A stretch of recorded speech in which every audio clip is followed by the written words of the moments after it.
bokk ca parti bi di AFP bu parti Moustapha Niasse di parti Moustapha Niasse nekkoon nga ay député jamono waaye léegi conseiller nga ci présidence de la République ñu ngi doon laam-laamee sak bokkuk élection maire Dakar bu bees waaye mujj yi seenuñ la cër nañ ci tel si ci kanam waaye dañuy njëkkee ak vidéo bi nga xam ni ci week-end bi daanaka moo yëngal internet bi sa leader Moustapha Niasse ñu gis ko Macky Sall di ko woo téléphone muy waxinam woo xam ni daal ñu bëri jaaxle nañ ci Moustapha Niasse ak dayoom ak jaar-jaaram muy wax ak Macky Sall anam woowu nga xam ni daanaka anam jébbalu gunu mosul gis ci moom la yéen loolu gêné wu leenam. Alors dama bëgg fàttali ne rapport entre président Moustapha Niasse ak président Macky Sall c'est des rapports de collaboration entre ki nga xam ne mooy président de la République te di collaborateur am dénk ko aussi liggéey bu am solo ci wàllu politique mais aussi ci wàllu état donc ku xam président Moustapha Niasse xam toujours respect déférence bi nga xam ne moom lay waxee ak président Macky Sall à souvent. Oui, il faut placer les mots dans leur contexte. C'était un contexte très politique. Les militants étaient là. Il fallait justement avoir un discours militant, un discours qui requinque les foules. Et je crois que loolu la nekk ci loolu la def mais gisuma ci dara lu nga xam ne lu doy waar la.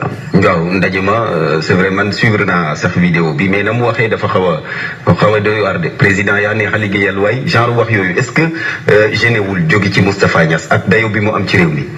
Oui mais genre du sax genre wax président yaa neex a liggéeyal mën naa comprendre nga nekk ci salle président woo la nga wax ak moom sans utiliser vraiment genre. Oui mais aujourd'hui peut-être que Youssou Ndour serait fier de dire que je suis fier d'avoir Barthélémy et Babacar Fall comme collaborateurs. mooy loolu rek mooy yaa neex a liggéeyal loolu la rek. c'est-à-dire il faut qu'on place les mots dans leur contexte wolof la wax. boo ko waxoon tubaab noonu lay tëddee. maanaam li ko Macky Sall sexal moo ko jàpp. est-ce que président Moustapha Niasse am na léegi ci li muy daw si ginnaawam ko xam ne yàlla. lu tax demul toog jàpp naa ne lu tax demul toog. waaw parce que réew ma ko soxla. réew ma ko soxla je pense que réew ma ko soxla man nekk naa ci wetam assemblée nationale juróomi at di gis aussi liggéey yi nga xam ne mi ngi koy liggéey te jàpp naa ne am na xale yu bëri yoo xam ne moo leen ëpp endurance ëpp leen xam-xam et expérience. foog naa ne aussi dafa doon lu am solo looloo tax jàpp naa président Macky Sall bàyyi ko ci wetam ba léegi. waxi militant nga wax. en tout cas.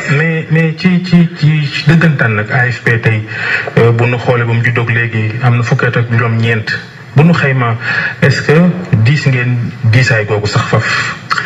mais absolument xam nga nag àdduna lépp loo gis dafay am rien n'est linéaire lii day jóg di wadd di daanu di et cetera mais AFP jàpp naa ne parti politique la bi nga xam ne tey jii comme ni nga ko waxee léegi mu am ñaar fukki at. def na lu bëri en 2000 c'était pratiquement le parti faiseur de roi en 2012 aussi c'était le parti faiseur de roi et nous avons des ambitions pour qu'en 2024 justement ki nga xamante ne nii mooy remplacer président Macky Sall jógee ci AFP parti politique la nag nous avons nos activités. mais nag AFP poids électoral ba mu amoon mën nañ ci poser débat. est-ce que amati baromètre amu leen baromètre bu leen permettre ngeen évaluer loolu li nga mën a jàpp mooy AFP bi mu gëjee dem. yéen a ko waroon njëkk a wutal seen bopp ndax da ngeen bokk ci ay élection ba natt seen bopp. je veux dire mais pourquoi nga bëgg ñu dem ci élection ñun dañu bokk ci coalition am candidat muy président Macky Sall nga bëgg ñu jàkkaarloog moom loolu moo la arrangé. mooy lañ doon wax ni da ngeen a jaay parti bi Macky. du jaay ba am ñu dem ñoom gàkkoog ñoom seen. ay poids lourd sax. ñoo ci jóg ñi nga xamante ne dem nañ ñëpp ñu si bëri dégguloo leen sax et puis ñi dem dañoo bëriwul c'est des poids plumes li ma bëgg jàpp mooy ñun nous assumons notre ancrage ci coalition Benno Bokk Yaakaar looloo tax depuis 2014 déjà ñun ñu jàppoon ne eh bien il faut une coalition boo xam ne mooy def le portage politique des politiques publiques yi nga xam ne président mi ngi koy dérouler Sénégal parti politique lañu nag am nañu suñuy activité am suñuy mbir yi nga xam ne léegi-léegi ngeen jot ñuy communiquer léegi-léegi aussi ngeen ñëw reporter suñu ay activité mais li ma jàpp mooy ñun 2019 bi ñu jëm suñu candidat mooy président Macky Sall je crois que ça on l'a dit réaffirmé répété. dool du gàcce. pourquoi muy gàcce. AFP toog noonu rek sey noonu dem. ci élection présidentielle. mais c'est un choix. ñu ñoo choisir ànd ak kenn mu nekk assemblée nationale nekk ci gouvernement yore ay responsabilités waaw léegi nga bëgg élection jot ñu ne ko yow liggéeyoo fi dara waaw ñun la mooy suñu responsabilité ci loolu nit ki booy ànd ak moom da ngay ànd ak moom ci lépp bu fekkonte ne ay AFP dafa waroon a am candidat kon ca njëlbeen génn nañu. est-ce que ki ngeen àndal jar naa àndal bu ñu sukkandikoo ci lu ñu bëri jàpp ne ak nguuram mi ngi yànqate fii ñu jëm fa mu jëm ndox amu fa ci élection yi ñu dëgmal. non je pense que yéen journalistes yi sax pratiquement ñu si bëri ñooy opposition sénégalaise mais le président Macky Sall quand même en 7 ans même pas. def na fi lu am solo loo xam ne mën nga si teg loxo mën nga si teg bët et je crois que loolu mooy li am solo réew nag lépp mënut a xëy sotteendoo 7 ans dong la fi def am na loo xam ne baax na am na loo xam ne war nañ ko gën a baral ci ay jéego. mais 7 ans dong tamit bul ni waxee. waaw mais c'est pour vous dire que par rapport à ses prédécesseurs ñii def nañ 20 ans ñii 19 ans ñii 12 ans moom 7 ans dong la fi def coow lu bëri c'est parce que simplement mais dafa indi ay réformes teg ay wane fi mu jëm parce que c'est pour la première fois au Sénégal quand même ñu am plan boo xam ne dafay dem ba 25 ans. dugal loxoom ci justice dugal loxoom ci justice tëjlu ay opposants. non musul tëjlu benn opposant bu dee Khalifa Sall rapport bu ko yóbbu yoon moom ci boppam moo ko jébbalaate noonu. waaw mais yow yaa ne rapport mooy damay ñëw gëstu li ngay def bu dee li ngay def baaxul ma jox la nga tontu. yeneen rapport yi fi am nag te Macky Sall yóbbu ko ci yoon. est-ce que gis nga rapport. je crois que il faudrait que nous cessions d'être des rumeurs sama xalaat dama jàpp ne. man li ma mën a wax mooy li factuel li nga xam ne mooy li am na rapport yu fi tudd ay directeur général ay. est-ce que rapport yooyu public est-ce que gis nga leen man de gisuma. rapport yi gis naa ko gisu ko amul solo. ah si. ma ne rapport bu amee est-ce que waruñu ko jox ay suite. non je suis désolé il faudrait que bu ngeen di wax dara ngeen teg ci baaraam rapport bi yaa ko gis ak rapport bi. rapport bi ko yóbbu Khalifa Sall kaso ñun teguñ ci baaraam. waaw parce que rapport IGE la président jox ko suite et c'est ça qui est normal mais leneen li nga xamante ne nii gisoo ko mënoo ci wax man dama bëgg toujours lépp lu ñuy wax ñu teg ci baaraam rapport sangam épinglé na directeur nangam te rapport ma fàttali ne balaa ñu koy jox. président dañu koy jébbal ki nga xamante ne nii mooy l'intéressé kooku indi ci ay tontu. xam nañu ko je crois que c'est ce qui a été fait. rapport définitif nag lañ wax. mais xam nga problème bi mooy des fois rapport bi tax Khalifa Sall dem kaso ñëpp gis nañu ko mais am nay rapport yoo xamante ni dafay jàpp ay nitam. rapport boobu du génn moo tax des fois opposants yi aussi dañuy naan yàpp rapport yi nga xamante ne ils ne sont pas favorables à Macky Sall moom souvent du ko génne. mais loolu également est-ce que du. c'est-à-dire xam nga man sama niveau de responsabilité may wax ci ay rumeur lu ma leerul lu ma gisul man gisuma rapport dégguma aussi. rapport Khalifa Sall bi da nga ko gis. gisuma ko mais gis naa suite bi. j'ai vu la suite waaw oui j'ai vu la suite parce que lu am mooy am suite lu amul du am suite. et puis rapport li ñu tëjee Karim Wade nag mën na directement saisir li ñu tëjee Karim Wade cour de répression de l'enrichissement illicite teg ko ba yëfee door dañu tudd Karim Wade tudd ñeneen ay Ousmane Ngom ak ñoom seen Ousmane Ngom léegi dem na fari ci yéen ci Macky Sall ak ñeneen ñu njort ni la dal Karim Wade waru leen woon bàyyi gannaaw loola itam aw doxalin la nga foogam. vous savez xam nga yoon ak ku nekk ni muy doxee dara waru leen ci ne ñooñu ñu tuddoon ñëpp demuñu transiger maanaam demuñu delloo li leen doon tuumaal xam nga man bëgg naa toujours lépp lu nit di wax rek nga indi ci ay firnde yu leer li ma gis daal mooy toppee nañu Karim toppewuñu ko ay faits de gestion audité wuñu ko pour toppee ko li ñu ko toppee mooy li ngay am li nga yore ci alal jéggi na dayoo li nga war a am loolu c'est pas plus compliqué kaay nga won ñu lii fan nga ko jëlee ak naka nga ko amee loolu kay c'est clair tey bu la douane jàppee nga fraude yow mi ñu jàpp ñu fraude yaay wane ne lii ñu la jàppee yow yaa ko moom c'est pas compliqué boo ko mënul. yéen li ngeen am fi toll nii ci alal ak koom fu ngeen ko jëlee yéen. yéen mooy lan yéen nguur gi yéen waa Macky Sall. déet bàyyi loolu nag parce que gisoo fi kenn ku fi am alal ju nga xamante ne nii boo rombee nit ñi. insolence nii ngeen mel nii melu leen ko woon ca gannaaw. nan lañu mel. om léegi ngeen om rek. Babacar bàyyi tooñ bàyyi tooñ.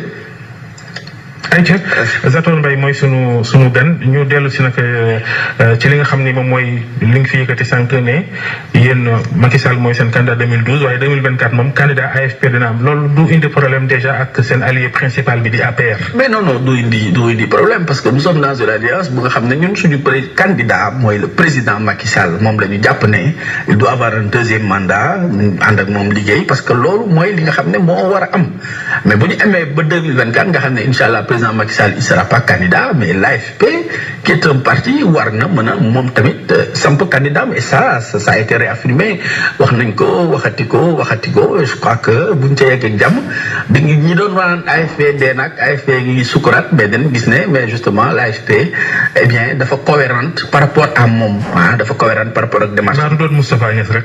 non mënatu ko nekk parce que sur le plan même de la loi seen parti bi war am yeesal. gëm ngeen ne AFP mën na jël Sénégal yéen. bañ a gëm. bañ a gëm waaw. Sénégal kenn moom ko. alternance ci AFP nag. mais l'alternance c'est un processus tey yaa ngi nii woo ma fi ma ñëw wax ci turu AFP fukki at ginnaaw xamoo moon wala daaw ma woo.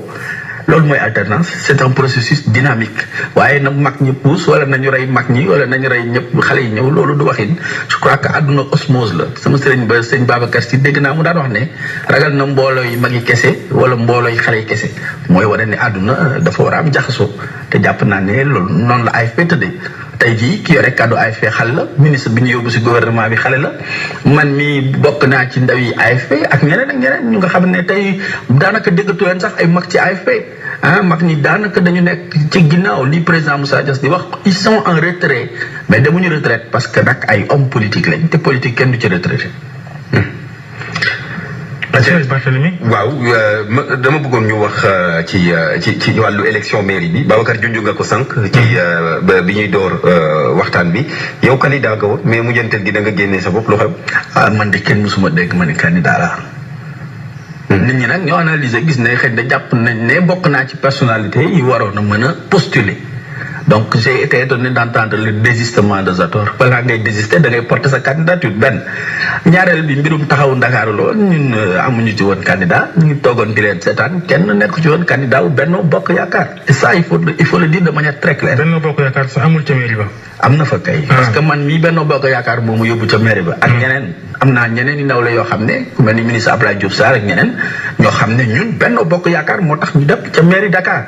demeewu ñu ci taxawu Dakar maintenant ñoom seen biir ñoom ñoo tasaaroo am seen i candidat kooku ça les engage parce que ñoom ñoo ci mën a wax mais li ma mën a firndeel mooy ñun amuñu woon candidat président talu woon ay manœuvre rek ay yëngu parce que fi ñu toll nii ku nekk li nga xam ne moo nekk sa kanam. c'est ça. Soham Wardini mi ñu fal ci yéen la bokk naturellement waaye tey jii est-ce que sañ ngeen koo boole ci yéen waa AFP ndax moom ak ñoom Khalifa Sall ñoo lëngoo ci wàllu politique ci lañ doon woowee ca ba ñuy fal mairie Dakar 2014 liñ naan taxawu Dakar est-ce que tey jii jàppee ngeen ko koo xam ne ba léegi AFP la bokk. li may jàpp nit rek mooy li mu mën a wax jàpp naa ne maa ngi koy féliciter déjà ci élection bi mu nekk jigéen bi njëkk bi jiite mairie Dakar yàlla dëgëral tànkam may ko vraiment réalisation yi nga xam ne bëgg na ko def mu def ko pour l'intérêt des Dakaroises et des Dakarois li mu mën a firndeel mooy nee na AFP la bokk ba tey loolu laa jàpp. waaye bu dee booleetu leen ko di ci dara. non ankay mais. ndombo tànk yi yore woon ci AFP daanaka da ngeen ko ci génne. mais nit mooy boole boppam xam nga moom ci boppam du dégg naa ci portrait bi ngeen doon def mu ne gëj na AFP depuis 2017. boo bokkee ci mbir foog naa ne da nga ci bokk à 100%. mais dafa xëy na frustration moo taxoon mu wax loolu. oui ba muy yëkkati ay kàddu naan dootul teg tànkam ci siège AFP. wax xam nga lépp loo gis rek mais moom ngeen koy laaj lan moo ko waraloon li am solo tey mooy elle est portée à la tête de la ville de Dakar jàpp nañ ne comme man mi ni ma woowee présenté ma ne Zator Mbaye AFP maam Benno Bokk Yaakaar xëy na boo ko invité woon di nga am jafe-jafe pour présenter ko noonu. kon waaw mais problème bi est-ce que bàyyeekuwul ci référendum ba. ba mu ne noo lay campagnal. waaw ngeen ne wuyu Macky Sall ngeen di topp. wala mbir ma tàmbali de. mais Barthélémy j'ose croire que tu es catholique. mën nga ne nekk naa catholique waaye du ma dem église du ma def première communion du ma def confirmation. su boobaa génn nga ci diine ji.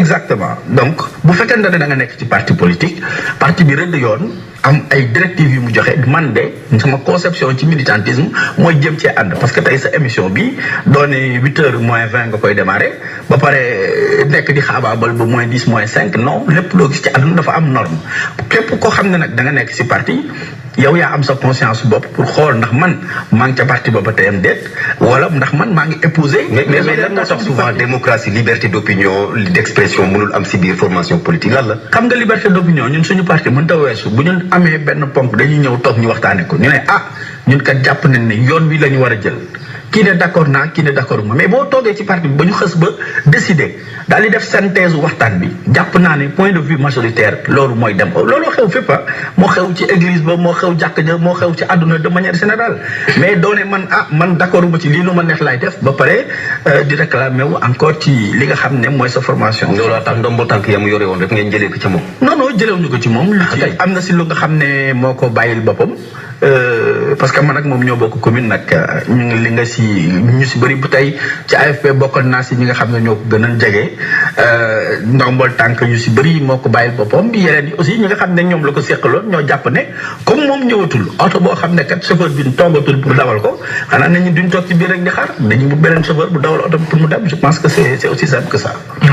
conseil municipal nga ci mairie bu Ndakaaru soo xam war ni mandat at daanaka la am ndax moo ci des fi lekk élection locale yi di waaj a ñëw fi ñu toll nii lu war a doon li gën a jàmp ci liggéey bi nga xam ni moom la gàddu fi ñu toll nii.